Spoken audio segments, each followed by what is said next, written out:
Water और minerals को किस तरह से ऊपर लेके जाते हैं। आज हमने देखना है कि प्लांट्स वाटर को जब ऊपर लेकर जाता है तो उसको क्या करता है। आपको पता है प्लांट्स में फोटोसिंथेसिस होती है जिससे प्लांट्स क्या बनाते हैं, फूड बनाते हैं। प्लांट्स अपना फूड जिस प्रोसेस से बनाते हैं उसको कहते हैं फोटोसिंथेसिस। इसके अलावा बेटा प्लांट्स को फूड बनाने के लिए दो चीजें चाहिए होती है। कितनी चीजें? एक तो हमारे पास एक गैस है CO2 जो प्लांट्स एयर से ले लेते हैं, ठीक है, CO2। नेक्स्ट प्लांट्स को वाटर चाहिए होता है जो कहां से लेते हैं, रूट से लेते हैं, जो हम पढ़ रहे थे 2 दिन से कि किस तरह से रूट से लेते हैं। अच्छा बेटा बात सुनो, प्लांट्स को फूड बनाने के लिए वाटर चाहिए होता है। रूट से वाटर को लेते हैं और लीव्स तक पहुंचाते हैं, क्योंकि लीव्स पर जब सूरज की रोशनी पड़ती है तो क्या होती है, फोटोसिंथेसिस होती है। गुड, यहाँ होती है फोटोसिंथेसिस। क्या होती है? फोटोसिंथेसिस। तो मतलब फोटोसिंथेसिस के लिए प्लांट्स को वाटर चाहिए होता है, चाहिए होता है, बिल्कुल चाहिए होता है। अच्छा बेटा प्लांट्स एयर से लेते हैं CO2, ऑटोमेटिकली डायरेक्टली यहाँ से ले लेते हैं CO2 और यहाँ से वाटर ऊपर पहुंच जाता है। अब क्या होता है, CO2 पहुंच जाता है, प्लांट्स फूड बनाना स्टार्ट कर देते हैं। लेकिन अब एक मसला होता है कि प्लांट्स तो हर टाइम तो फूड नहीं बनाते। प्लांट्स को जितना फूड बनाना होता है उतने फूड बनाएंगे ना। अब जो एक्स्ट्रा वाटर रह जाता है ना, एक्स्ट्रा वाटर जो प्लांट के किसी काम का, तो प्लांट्स फिर उनको रिमूव करते हैं। क्या करते हैं? उसी को कहते हैं ट्रांसपायरेशन। क्या कहते हैं?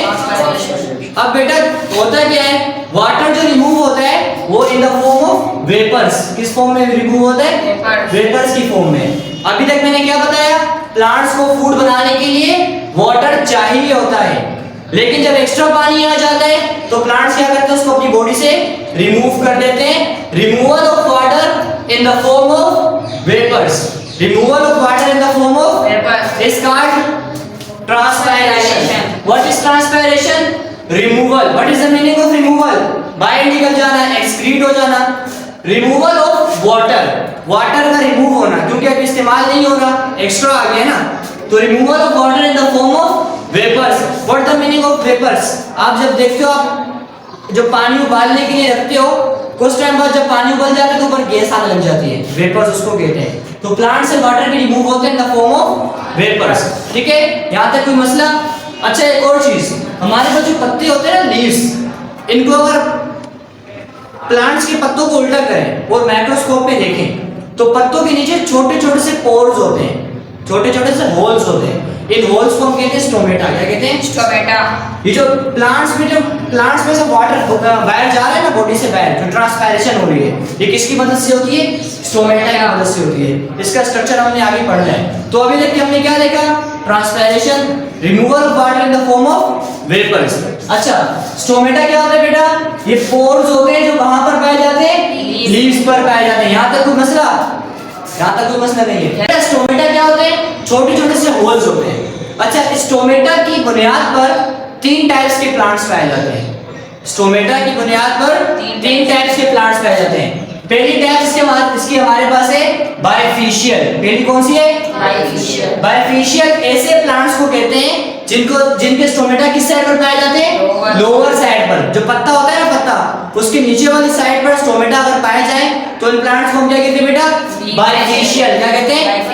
एक एग्जांपल हमारे पास है mango plant. What is mango? पौधा है, उसके लीव्स के नीचे स्टोमेटा पाया जाता है, तो ऐसे प्लांट्स को क्या कहते हैं बेटा? बायफेशियल। नेक्स्ट हमारे पास कौन सा है? मोनोफेशियल। मोनोफेशियल ऐसे प्लांट्स होते हैं जिनके स्टोमेटा नीचे भी पाया जाता है और ऊपर भी पाया जाता है। कहां पाया जाते हैं? बोथ साइड्स पर। एग्जांपल में हमारे पास एक प्लांट है जिसको कहते हैं मेज। क्या कहते हैं? मेज। और लास्ट वाले हमारे पास है हाइड्रोफाइट्स। हाइड्रोफाइट्स ऐसे प्लांट्स होते हैं जो पानी के अंदर पाए जाते हैं और इनका स्टोमेटा कहां होता है? अपर की साइड पर। इनके स्टोमेटा अपर की साइड क्यों होता है? क्योंकि ये पानी के अंदर पाए जाते हैं, इनकी बॉडी में वैसे ही पानी एक्स्ट्रा होता है, तो इनके स्टोमेटा पत्तों के ऊपर होते हैं ताकि पानी जल्दी जल्दी बाहर निकले। इसीलिए हाइड्रोफाइट जो पानी के अंदर प्लांट्स पाए जाते हैं उनके स्टोमेटा किस साइड पाए जाते हैं? अपर साइड से पाए जाते हैं। एग्जांपल हमारे पास प्लांट्स की है वाटर लिली। ठीक है, यहां तक कोई मसला? There are 3 types of plants on the basis of stomata. सिर्फ अपर साइड पर होंगे तो हाइड्रोफाइट्स, सिर्फ लोअर साइड पर होंगे तो बायफेशियल, दोनों साइड पर होंगे तो मोनोफेशियल। अच्छा बेटा, जिससे हमारे पास जो प्रोसेस है ट्रांसपायरेशन, वाटर का वेपर्स की फॉर्म में रिमूव होना, इसकी सिग्निफिकेंस क्या है, इसका क्या फायदा होता है? ठीक है, बहुत ज्यादा फायदेमंद है। सबसे पहला फायदा, एसेंट ऑफ सेप। एसेंट का मतलब होता है ऊपर जाना और सेप का मतलब होता है सॉल्यूशन इनसाइड द सेल। अब मेरी बात गौर से सुनो बेटा, यहां से H2O ऊपर जाता है लीव्स में, यहाँ पर पानी इस्तेमाल हो जाता है, लेकिन जो एक्स्ट्रा पानी यहाँ रह जाता है ना, उसकी वजह से पानी ऊपर क्यों नहीं आ पाता? यहाँ से निकलेगा तो पीछे से आएगा ना। तो इससे क्या होता है, जब यहाँ से ट्रांसपायरेशन हो जाती है, वाटर रिमूव हो जाता है, तो नेक्स्ट डे क्या होता है, एसिड ऑफ सेप में हेल्पफुल होता है, आसानी से वाटर जो है ऊपर मूव करके जाता है। तो पहला फायदा हमारे पास क्या है बेटा, एसेंट ऑफ सेप, ऊपर से पानी निकल जाता है, तो अगले दिन ट्रांसपायरेशन में हेल्प होती है। जो ट्रांसपायरेशन है वो नेक्स्ट डे हेल्प करता है किस चीज में, एसेंट ऑफ सेप में। ये समझ में आया? एसेंट ऑफ सेप क्या होता है, जो लिक्विड है उसका ऊपर जाना। लिक्विड उस वक्त ऊपर जाएगा ना जब ऊपर से पहला वाला निकल जाएगा, तो पहला वाला निकल जाता है, दूसरा वाला ऊपर जाता है। इसके अलावा बेटा जाहिर सी बात है, जब पानी ऊपर से निकल जाएगा तो रूट्स में एब्जॉर्प्शन भी क्या हो जाएगी, इंक्रीज हो जाएगी, क्योंकि रूट्स देखेंगे ऊपर पानी नहीं है, तो रूट्स एब्जॉर्ब करना तेज कर देंगी। तो दो काम तो अभी तक हमने देखे, एसेंट ऑफ सेप होता है, सॉल्यूशन इजीली ऊपर जा पाता है। अच्छा, जो सॉल्यूशन नेक्स्ट हमारे पास क्या है बेटा, जो ट्रांसपायरेशन है प्लांट्स की बॉडी में टेम्परेचर को मेंटेन करते हैं। किस तरह से करते हैं? प्लांट्स की बॉडी में, फर्स्ट करो मैं प्लांट्स हूं, मेरे ऊपर बाहर से सूरज की रोशनी पड़ेगी, मेरी बॉडी हीट अप होना स्टार्ट हो गई। ये हमारे साथ भी इस तरह से होता है, इसी टाइप से। जब हमारे पे धूप पड़ती है, हमें क्या लग जाता है, ये पसीना कहां से आ रहा है, बॉडी के अंदर से आ रहा है। क्या करता है, अंदर से वाटर क्या करता है, हीट को एब्जॉर्ब करके उड़ जाता है और हमारी बॉडी से हीट को निकाल देता है और हमारी बॉडी के टेम्परेचर को क्या कर देता है, मेंटेन कर देता है। और आखिरी चीज बेटा, ये हेल्प करता है फोटोसिंथेसिस में। क्यों? जब ट्रांसपायरेशन हो रही होगी, स्टोमेटा क्या हो जाते हैं, ओपन हो जाते हैं। स्टोमेटा हर टाइम ओपन नहीं रहते, स्टोमेटा उसी टाइम ओपन होते हैं जब सूरज की रोशनी निकलती है या जब ट्रांसपायरेशन हो रही होती है। अभी स्ट्रक्चर देखेंगे तो समझ में आएगा। तो इसकी वजह से क्या होता है, फोटोसिंथेसिस में भी हेल्प होती है। क्यों? जब ट्रांसपायरेशन होती है तो स्टोमेटा खुल जाते हैं, स्टोमेटा खुल जाते हैं तो बाहर से ये वाली गैस इजीली अंदर आ पाती है, जिसकी वजह से फोटोसिंथेसिस की होती है। अच्छा बेटा, एक क्वेश्चन है आप लोगों से, ये मैंने बताया फोटोसिंथेसिस के सब फायदे, तो फोटोसिंथेसिस में फोटोसिंथेसिस सॉरी, ये सब ट्रांसपायरेशन के फायदे हैं। ट्रांसपायरेशन से सब फायदे होते हैं, जैसे एसिड ऑफ सेप होता है, लिक्विड ऊपर जाता है, एब्जॉर्प्शन बढ़ जाती है, remove excess water, maintain temperature and last one photosynthesis. क्या ट्रांसपायरेशन का प्लांट्स को कोई नुकसान होता है? होता होगा नुकसान। ये तो प्लांट्स का उल्टा है, तो ये तो फायदा हो रहा है ना, एक्स्ट्रा पानी उड़ जाता है। तो ट्रांसपायरेशन प्लांट्स को नुकसान देती होगी क्या? नहीं देती होगी, देती है। ऐसे प्लांट जो रेगिस्तान में पाए जाते हैं, कहां पाए जाते हैं, रेगिस्तान में। क्या मसला है, पानी वहां वैसे भी नहीं है, और प्लांट्स की बॉडी में जो थोड़ा सा पानी भी है, वहां तो हीट कितनी ज्यादा होती है, टेम्परेचर कितना ज्यादा होता है, तो वहां वाले प्लांट्स को बहुत नुकसान होता है। हर साल लाखों की तादाद में प्लांट्स मर जाते हैं ड्यू टू एक्सेस ट्रांसपायरेशन। ज्यादा ट्रांसपायरेशन होने की वजह से, ज्यादा ट्रांसपायरेशन होगी क्या होगा, एक्सेस वाटर तो रिमूव होगा, लेकिन प्लांट्स को जिससे फूड बनाना है वो भी रिमूव हो जाएगा।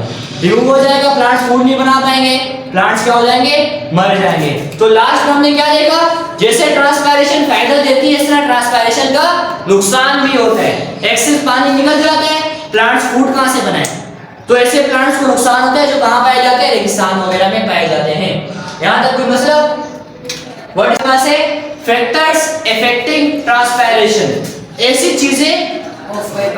चीजें जो ट्रांसपायरेशन को इफेक्ट करती हैं, या तो उसको फायदा देंगी या तो उसको नुकसान देंगी। इफेक्टिंग का मतलब क्या होता है, या फायदा देना या नुकसान करना, इफेक्ट करना, असरात मुरतब करना। तो ऐसे कौन कौन से फैक्टर है जो ट्रांसपायरेशन को इफेक्ट करते हैं? पहला फैक्टर हमारे पास क्या है बेटा, टेम्परेचर। टेम्परेचर और ट्रांसपायरेशन दोनों डायरेक्ट प्रोपोर्शन है। कौन सा प्रोपोर्शन है, डायरेक्ट। और what is the meaning of direct proportion, एक चीज को बढ़ा दूसरी वाली ऑटोमेटिकली बढ़ जाएगी। अच्छा, जो हमारे पास लीव्स होते हैं ना, पत्ते, इनके अंदर से वाटर को रिमूव होना होता है, तो जब माहौल का टेम्परेचर बढ़ जाएगा, माहौल का टेम्परेचर बढ़ जाएगा, इस पत्ते के अंदर जो पानी है उसकी हीट बढ़ जाएगी और वाटर चेंज इनटू वेपर्स। जैसे टेम्परेचर बढ़ेगा ट्रांसपैरेशन बढ़ जाएगी, इसीलिए रेगिस्तान में ट्रांसपैरेशन ज्यादा होती है। ठीक है, तो पहली चीज हमारे पास क्या है बेटा, टेम्परेचर। टेम्परेचर अगर बढ़ाएंगे तो ट्रांसपैरेशन भी बढ़ जाएगी। मतलब दोनों आपस में कैसे, डायरेक्टली प्रोपोर्शनल है। माहौल का टेम्परेचर बढ़ा, प्लांट्स को हीटअप हो जाएगी उसकी बॉडी और ज्यादा वाटर को रिमूव करने लग जाएगी, एक्स्ट्रा वाटर रिमूव कर देगी। तो वाटर ज्यादा रिमूव कब होगा, जब टेम्परेचर क्या हो जाएगा, बढ़ जाएगा। नेक्स्ट हमारे पास फैक्टर है ह्यूमिडिटी। What is humidity? क्या होती है ह्यूमिडिटी? उर्दू में इसको कहते हैं नमी। क्या कहते हैं? नमी। What is the meaning of नमी? माहौल में वाटर का प्रेजेंट होना इन द फॉर्म ऑफ वेपर। माहौल में वाटर का प्रेजेंट होना इन द फॉर्म ऑफ वेपर। अच्छा मुझे बात बताओ, मैं प्लांट्स मैं फर्स्ट कौन पौधा हूं, मेरे माहौल में पहले से वाटर मौजूद है, तो क्या मेरे से ट्रांसपैरेशन हो सकती है? क्योंकि पहले से वायर मौजूद है। तो बाहर अगर ह्यूमिडिटी ज्यादा होगी तो मेरे अंदर ट्रांसपैरेशन लो हो जाएगी, और बाहर अगर ह्यूमिडिटी कम हो जाएगी तो मेरे अंदर ट्रांसपैरेशन बढ़ जाएगी। तो यहाँ पर क्या हो रहा है बेटा, डायरेक्ट प्रोपोर्शन हो रहा है, यहाँ पर इनवर्स प्रोपोर्शन हो रहा है। तो ह्यूमिडिटी और ट्रांसपैरेशन आपस में क्या है बेटा, इनवर्स प्रोपोर्शन है। अगर माहौल में पानी बढ़ जाएगा तो प्लांट्स में ट्रांसपैरेशन लो हो जाएगी, वो वाटर को रिमूव नहीं करेंगे। तो इट इज इनवर्स प्रोपोर्शनल। समझ आ रहा है? नेक्स्ट हमारे पास क्या बेटा, वाइंड। वाइंड का मतलब होता है हवा का चलना, तेज हवा। तेज हवा चलती है उसको वाइंड कहते हैं। अच्छा, जैसे वाइंड बढ़ेगी ट्रांसपैरेशन बढ़ जाएगा। किस तरह पता है आपको? पता है वेपर आस्ते आस्ते निकल रहे होते हैं, आस्ते आस्ते निकल के जा रहे होते हैं। जैसे हवा आएगी ना, हवा आएगी, ये स्पीड से उड़ेगी, स्पीड से उड़ते रहेंगे, प्लांट ज्यादा वाटर को रिमूव करता रहेगा। तो हवा और ट्रांसपैरेशन आपस में क्या है बेटा, डायरेक्ट प्रोपोर्शनल है। वाइंड बढ़ेगी तो ट्रांसपैरेशन भी बढ़ जाएगी। लास्ट वन क्या है बेटा, pressure. What is the meaning of pressure? किसी पे जोर लगाना।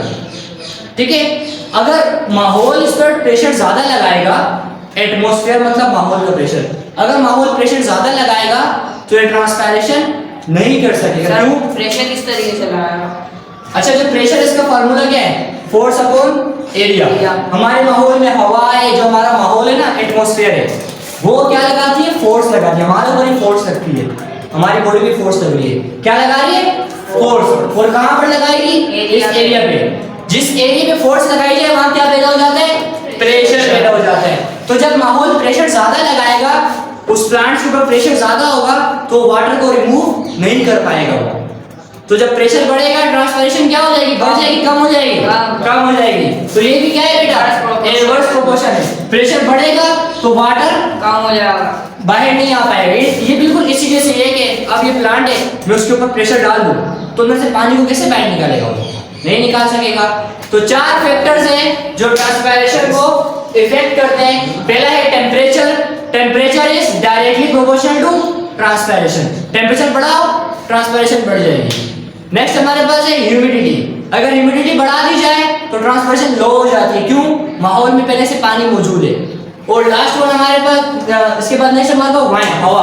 हवा तेज चलेगी, वेपर्स को जल्दी जल्दी हटाएंगे, जल्दी जल्दी हटते जाएंगे, पीछे से और आते रहेंगे। इसके अलावा लास्ट हमारे पास प्रेशर। अगर प्रेशर ज्यादा होगा तो ट्रांसपैरेशन नहीं हो सकेगी। अच्छा, एक एक्स्ट्रा बात बता दूं, अक्सर हम जब रात को सोते हैं, नेक्स्ट डे सुबह उठते हैं तो हमें बताया जाता है रात को शबनम आई थी। वो शबनम कोई औरत नहीं है बेटा, वो ये जो प्लांट्स में से ट्रांसपैरेशन होती है ना, वेपर्स उड़ जाते हैं प्लांट्स में से, पूरा दिन जो ट्रांसपैरेशन होती रहती है वो वेपर जाके ऊपर स्टोर हो जाते हैं माहौल में। क्योंकि टेम्परेचर हाई है तो ये वेपर की फॉर्म में ही रहते हैं। रात को टेम्परेचर लो होने लग जाता है, रात को आपने देखा होगा हवा चलने लग जाती है। रात को जैसे टेम्परेचर लो होते हैं ये वेपर चेंज किस में हो जाते हैं, फिर से लिक्विड में, और फिर नीचे आकर नीचे गिरते हैं। तो ऐसा महसूस होता है कि रात को बारिश हुई है, उसको हम क्या कहते हैं, शबनम। तो जो शबनम होती है किस वजह से आती है, वो ट्रांसपैरेशन